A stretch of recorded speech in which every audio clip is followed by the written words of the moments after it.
আসসালামু আলাইকুম রহমতুল্লাহি ওবরকাতুহু। সম্মানিত দর্শক, সাবেক প্রধানমন্ত্রী শেখ হাসিনাকে নিয়ে অনেকগুলো ভিডিও আমি করেছি এবং করে যাচ্ছি, এবং এই ভিডিওগুলো একটির সঙ্গে অন্যটির মিল নেই, পরস্পর বিরোধী। এর ফলে কি হলো, যারা দর্শক এবং যারা খুব সহজ সরল চিন্তা ভাবনা করেন, তারা মনে করেন যে এই ভদ্রলোকের কি হলো, গোলাম মোল্লা রনি এর কি কোনো কাজ নেই, এ কি পাগল হয়ে গেল নাকি? সকালবেলা একবার শেখ হাসিনার পক্ষে বলেন, বিকেলে তো অন্য কথা বলেন। সকালবেলা আওয়ামী লীগের যারা লোকজন রয়েছেন, তারা আমার যে কোনো একটা ভিডিও দেখে ভীষণ রকম খুশি হয়ে পড়েন।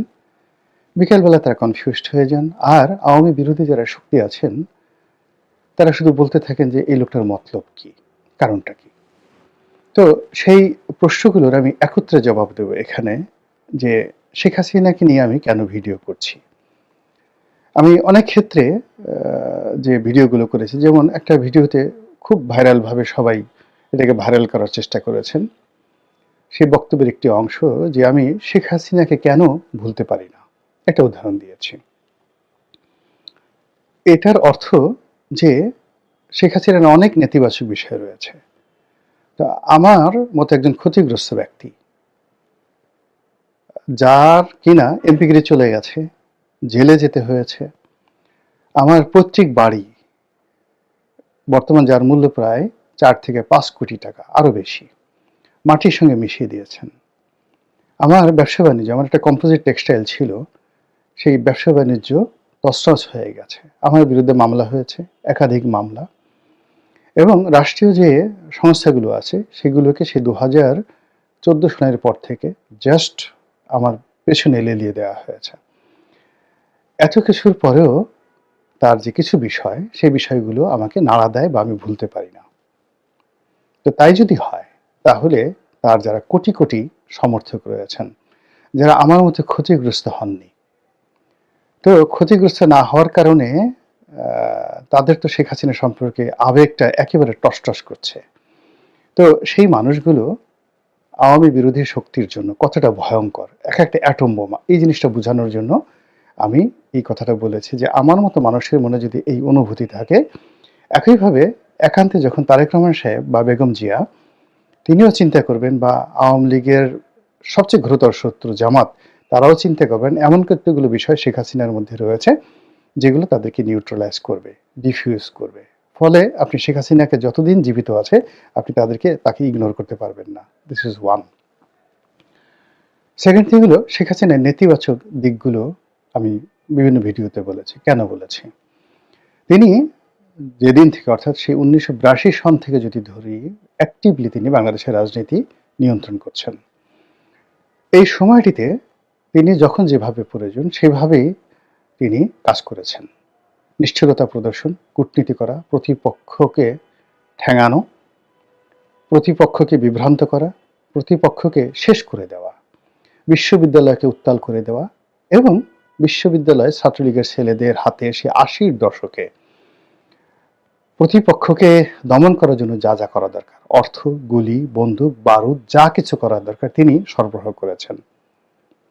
তো সেই মানুষটি এখন যদি সুস্থ থাকেন, স্বাভাবিক থাকেন, ক্ষমতাধর থাকেন, আপনি তাকে ইগনোর করে নাকি তেল দিয়ে ঘুমাবেন, আপনার মতো নির্বোধ আর পৃথিবীতে নেই। কাজেই তিনি দিল্লিতে যদি ভালো অবস্থানে থাকেন, সুন্দর অবস্থানে থাকেন, এই বিষয়টি আপনাকে নজরে রাখতে হবে, যে তার সারা জীবনের সঞ্চয়, অভিজ্ঞতা, সবকিছু এখন তুঙ্গে। নাও, মানে আমি বাংলায় বলছি, যে বর্তমানে তিনি যে অবস্থাতে আছেন, এরকম অর্থনৈতিকভাবে সচ্ছল তিনি কখনো ছিলেন না। হাইয়েস্ট অবস্থাতে আছেন এই মুহূর্তে। তিনি দিল্লিতে যেভাবে আছেন, তার কর্মীরা যেভাবে আছে, তার দল যতটা শক্তিশালী আছে, তার যারা সহযোগী যতটা শক্তিশালী আছে, কোনো অবস্থাতেই আপনি তাকে ইগনোর করতে পারেন না। ইগনোর করলেই আপনি মরবেন। সেটা ডক্টর ইউনূস হন, বিএনপির লোক হন, জামাতের লোক হন, কোনো অবস্থা তাকে ইগনোর করা যাবে না, তুচ্ছ করা যাবে না, তাচ্ছিল্য করা যাবে না। আপনি সতর্ক হবেন। এজন্য আপনি দেখেন, আমি প্রথমে তার ভালো দিকগুলো বললাম, তারপরে তার মন্দ দিকগুলো বললাম আপনাকে সতর্ক করার জন্য। Nothing to B worried about me. এখানে আমি কাউকে ফেভার করছি না। 3 নম্বরে, তিনি এখন যেখানে আছেন, কিভাবে আছেন এটা আপনাকে জানতে হবে। এখন আমরা যেহেতু জানি না সত্যিকার অর্থে তিনি কিভাবে আছেন, কেউ বলতে পারেন না বাংলাদেশের, নো ওয়ান। এজন্য আমি এক সময় যে অ্যাঙ্গেল থেকে আমি বিবেচনা করছি, ধরুন তিনি সেখানে ভালো আছেন। তো ভালো থাকলে কি ভালো হতে পারে, কি মন্দ হতে পারে। ধরুন তিনি সেখানে মন্দ আছেন। সেই মন্দ থাকলে অর্থাৎ তিনি সেখানে গ্রেপ্তারকৃত অবস্থায় আছেন, বন্দী অবস্থায় আছেন। যদি এটা হয় তাহলে কি ভালো হতে পারে, মন্দ হতে পারে, সেই বিষয়গুলো নিয়ে আপনাদেরকে সচেতন করার জন্য আমি এই কথাটা বিভিন্ন ডাইমেনশনে বলি। যেমন আপনি দেখুন, একসময় মানুষ এক্স-রে করত, শুধু এক্স-রে করত। এখন কি করছেন?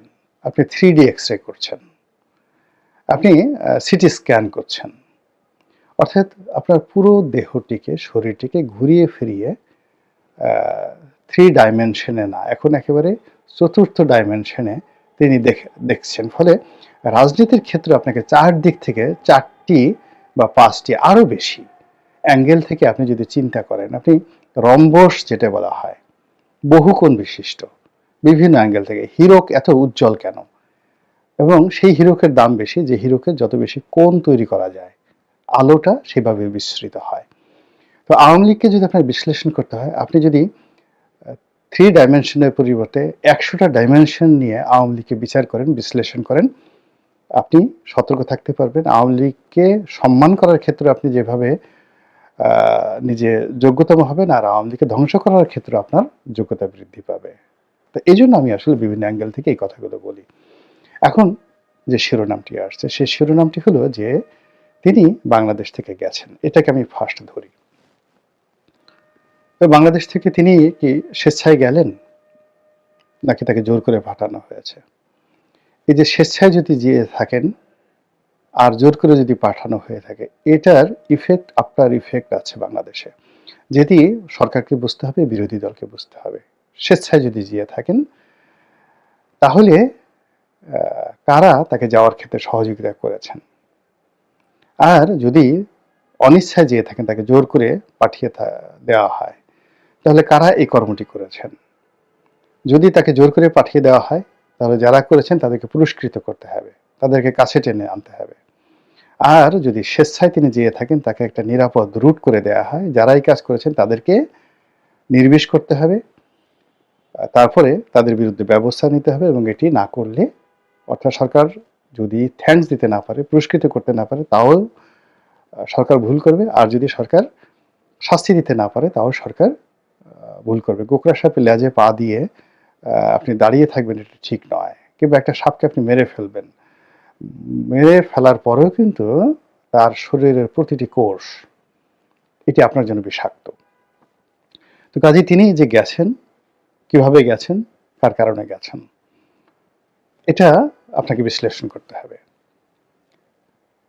2 নম্বর হলো, তিনি এত দেশ রেখে কেন ভারত গেলেন, দিল্লিতে গেলেন? তিনি তো ইচ্ছা করলে ভুটান যেতে পারতেন, মালদ্বীপ যেতে পারতেন, চীন যেতে পারতেন, এমনকি পাকিস্তানও যেতে পারতেন। এমনকি সবচেয়ে তার জন্য, যদি তিনি বাঁচতে চাইতেন নিরাপদ আশ্রয়, তার জন্য রাশিয়ার চাইতে নিরাপদ কোনো আশ্রয় ছিল না, এবং রাশিয়া তাকে আশ্রয় দেওয়ার জন্য 10 পায়ে দাঁড়ানো ছিল। তার খুবই ঘনিষ্ঠ বন্ধু ছিল কাতার। কাতারের সাথে তার যে সম্পর্ক, যাকে বলা হয় 1 to 1, আপনারা কল্পনাই করতে পারবেন না। তো সেই কাতারের সাথে তার যে বন্ধুত্ব, তিনি ইচ্ছা করলে কাতারে যেতে পারতেন, এবং কাতার গ্লোবালি পৃথিবীর অনেক সেই বিষয়গুলোকে তারা আশ্রয় দেয়, প্রশ্রয় দেয়। এমনকি ধরুন ইরানকে তারা আশ্রয় দিয়েছে, হুতিকে তারা আশ্রয় দেয়, এবং এই ইন্টারন্যাশনালি এই যাকে বলা হয় কমপ্লেক্স বিষয়গুলো মোকাবেলা করার মতো দক্ষতা, অভিজ্ঞতা কাতারেরও আছে, আর সংযুক্ত আরব আমিরাতের আছে।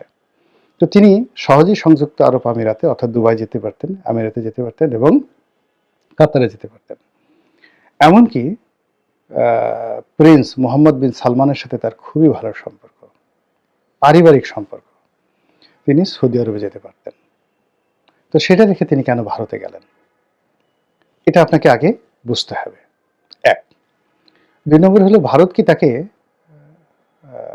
আশ্রয় দিয়েছে, নাকি এখান থেকে ভারত তাকে তুলে নিয়েছে। ২ নম্বর হলো যে ভারত কি তাকে এখান থেকে শেখ হাসিনার আহ্বানে তুলে নিয়ে গেছে, নাকি নিজের একটা ফাঁদ পেতে তাকে বলতে গেলে কৌশলে গ্রেপ্তার করে এখানে নিয়ে গেছে। এই বিষয়ের উপরে আগামী দিনে রাজনীতি নির্ভর করবে এবং এই বিষয়গুলোর উপরে বিএনপির নিরাপত্তা, বিএনপির ভবিষ্যৎ, জামাতের নিরাপত্তা, জামাতের ভবিষ্যৎ নির্ভর করবে।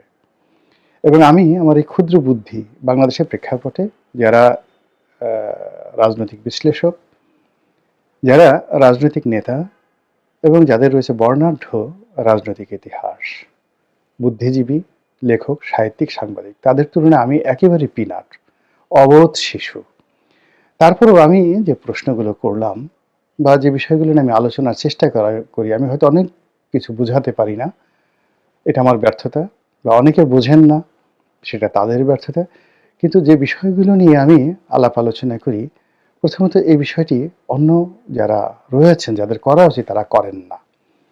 কিন্তু অবাক করা বিষয় হলো যে গত 4 মাসে আমি যা কিছু করেছি, আফটার 30 days সেই বিষয়গুলোই অন্য সবাই অ্যাডপ্ট করে। যেমন ধরুন, ইলিয়াসের কথা চিন্তা করেন। এখন ইলিয়াস আমার প্রতি কেন রাগ হলো?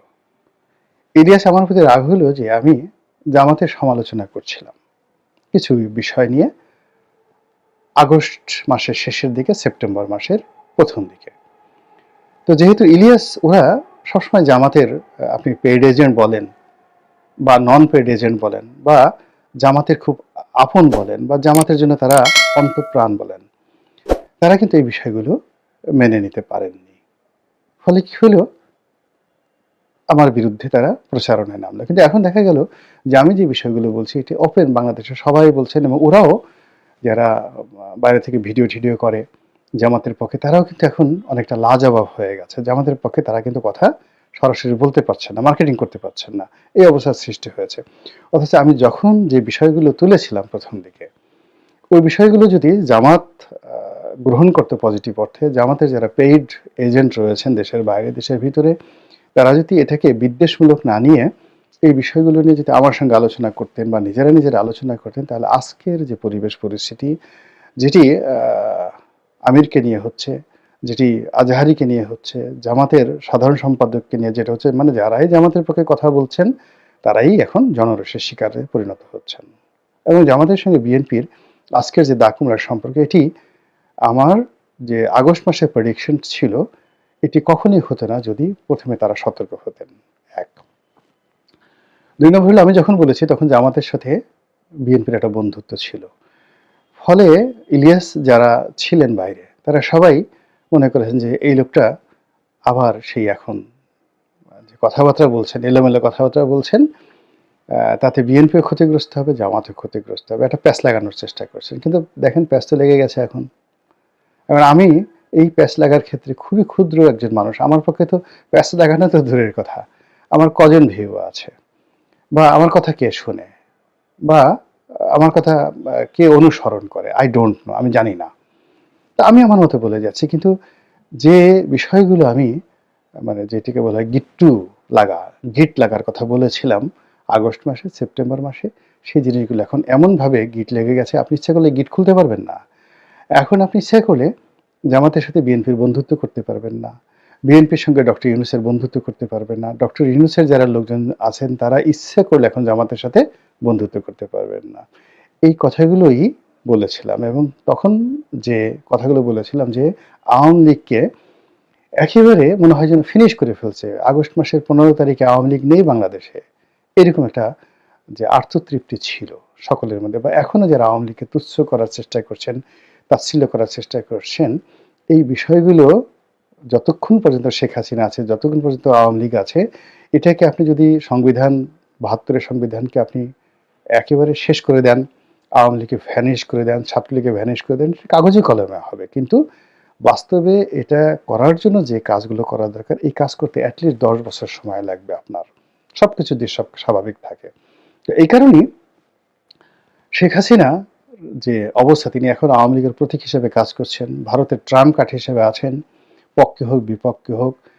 তারপরে রাজনীতির যাকে বলা হয় ট্রাম্প কার্ড হিসেবে, বাংলাদেশের রাজনীতির ট্রাম্প কার্ড হিসেবে পশ্চিমাদের, ভারতের তিনি বলতে গেলে চাবি কে ফ্যাক্টরি হিসেবে কাজ করছেন। তো তো এখন যারা ক্ষমতা রিভলভিং চেয়ারে বসে আছেন, কিন্তু ঘুরতে থাকে, সেটা সমন্বয়ক বলেন, যা কিছু বলেন, তাদেরকে সেটা অনুধাবন করতে হবে। আমি আমি সাধারণত বিএনপিকে নিয়ে সমালোচনা করেছি বা করি, জামাতকে নিয়ে করি, আমিরকে নিয়ে করি, তারেক রহমান সাহেবকে নিয়ে করি, শেখ হাসিনাকে নিয়ে করি, সবাইকে নিয়েই করি, কিন্তু আমি কিন্তু সমন্বয়কদেরকে নিয়ে কখনোই বাজে কথা বলিনি এবং বলবো না। I am much grateful. কিন্তু যে সমস্যাগুলো এখন হচ্ছে, আগামীতে ডক্টর মোহাম্মদ ইউনূসের চাইতে এই সমন্বয়কদেরকে কিন্তু সবচেয়ে বেশি বিপদে ফেলবে। এখন তারা এই বিষয়গুলো যদি অনুধাবন করেন, বোঝার চেষ্টা করেন, এবং তাহলে তাদের ক্ষয়ক্ষতি কম হবে। কিন্তু এমন একটা গিট্টুর মধ্যে আমরা সবাই পড়ে গেছি, এখন ক্ষতি এড়ানো সম্ভব নয়, শুধুমাত্র ক্ষতিটাকে কমানো সম্ভব। অথচ যে কথাগুলো আমি বলেছিলাম সেগুলো যদি আগে অনুসরণ করা হতো, সেভাবে কগনিজেন্সে নেওয়া হতো, তাহলে আজকের এই গিট্টুগুলো লাগতো না। সমন্বয়কদের আজকের এই অবস্থা, সার্জিস বা অন্যান্য যারা আছেন, তাদের এই অবস্থা আজকে হতোই না। তারা এখনো মাথার তাজ হয়ে, মুকুট হয়ে থাকতেন। বোঝার চেষ্টা করুন, হিকমা এটা আল্লাহর দেওয়া নিয়ামতের সর্বোচ্চ স্তর। এত সহজে হিকমা পাওয়া যায় না। সম্মান এবং মর্যাদা আল্লাহর দেওয়া নিয়ামতের সর্বোচ্চ স্তর, এটা রাতারাতি হয় না। আপনাকে একটা চেয়ারে বসিয়ে দেওয়া হলো, অনেকগুলো লোক আপনাকে সেলুট দিল, অঢেল আপনার টাকা হলো, ৩-৪ মাস আপনাকে খুব যাকে বলে আপনি আলোচনার কেন্দ্রে থাকলেন, আপনি নিজেকে হিকমার অধিকারী মনে করলেন, জ্ঞান গরিমার অধিকারী মনে করলেন। It's not like that. আপনাকে খুঁজে খুঁজে বের করতে হবে যে গত ২০ বছর যাবৎ সাধারণ মানুষ অন্তর থেকে কাদেরকে ভালোবাসে। লাস্ট 20 ইয়ার্স, অ্যাটলিস্ট ২ যুগ ধরে এই দেশের মানুষ কাদের কথা শুনছে, কাদেরকে শ্রদ্ধা করছে, কাদেরকে ভালোবাসছে, একদম জিরো টলারেন্সে, কোনো রকম লোভ ছাড়া, লালসা ছাড়া এবং কোনো রকম সম্পর্ক ছাড়া। সেই মানুষগুলোর কথা আপনাকে শুনতে হবে। সেই মানুষগুলো আপনার কাছে যাবে না, আপনি ডাকলেও যাবে না, সেই মানুষগুলোর কাছেই আপনার যেতে হবে, গিয়ে তাদের সঙ্গে পরামর্শ করতে হবে। আলেকজান্ডার সেই মহাজ্ঞানী ডায়োজনিসের কাছে যেতে বাধ্য হয়েছেন। এরপর সুলতান মোহাম্মদ বিন তুগলক, গিয়াসউদ্দিন তুগলক থেকে বড় বড় যারা দিল্লির সুলতান ছিলেন, তারা কেউ শত চেষ্টা করে নিজামুদ্দিন আউলিয়াকে তার দরবারে আনতে পারেননি। হাত জোড় করে নিজামুদ্দিন আউলিয়ার দরবারে যেতে হয়েছে। তো বাংলাদেশে কি এমন আউলিয়া নেই? এখনো আছেন। যারা প্রজ্ঞাবান তাদেরকে খুঁজে বের করতে হবে। আর ফটাফট কথা বলেন, পাওয়া যায়, ডাকলেই পাওয়া যায়, বা সামান্য কিছু টাকা দিলে, পদ দিলে, একটা গিফট দিলে মুহূর্তের মধ্যে কথা যাদের চেঞ্জ হয়ে যায়, তাদের কথা মতো যদি আপনি চলেন, তাহলে জনাব নরেন্দ্র মোদী, জনাবা শেখ হাসিনা খুব দ্রুত আপনাদের মাঝে ফিরে আসবেন অবিকল স্রোতে। আল্লাহ আমাদের সবাইকে হেদায়েত দান করুন এবং হেফাজত করুন। আসসালামু আলাইকুম ওয়া রাহমাতুল্লাহি ওয়া বারাকাতুহু।